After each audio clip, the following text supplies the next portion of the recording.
Can the lithium battery pack still be used normally after a short circuit? Firstly, let's clarify what a short circuit is. When there is no load connected, the positive and negative poles of the power supply come into direct contact, forming a circuit. At this time, a large amount of current is generated and often accompanied by sparks.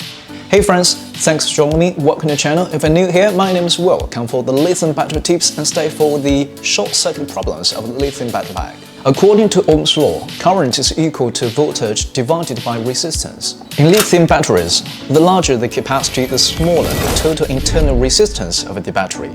Without the load, the short circuit current is equal to the voltage of the battery itself divided by its resistance. If a voltage of tens of volts is divided by a resistance of tens of milliohms, the current can easily reach tens of thousands ampere.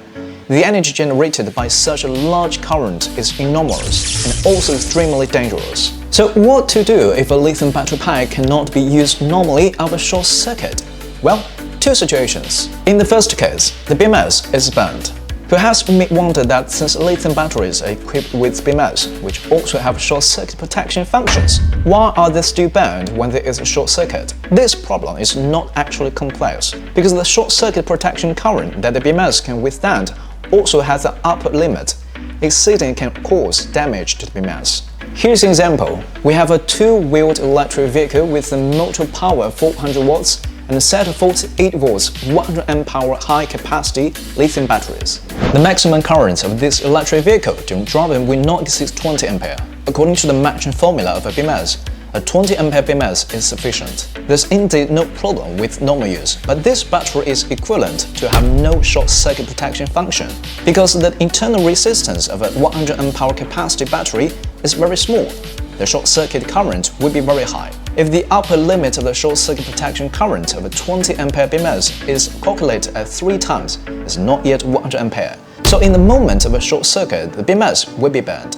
The higher the rated current of a BMS, the greater its ability to withstand short circuit current. So, if the battery above wants to have short circuit protection function, it needs to be equipped with a larger ampere number BMS. Of course, matching BMS with too much current is also not good. Otherwise, even if the batteries are on fire, the BMS short circuit protection will not be triggered. In the second case, the BMS activates short circuit protection, and at this time, the battery cannot continue to discharge in use. When short circuit occurs, the BMS will cut off the power supply within 20 microseconds, thereby avoiding high current from burning the equipment and providing protection. The load needs to be disconnected in order to recover.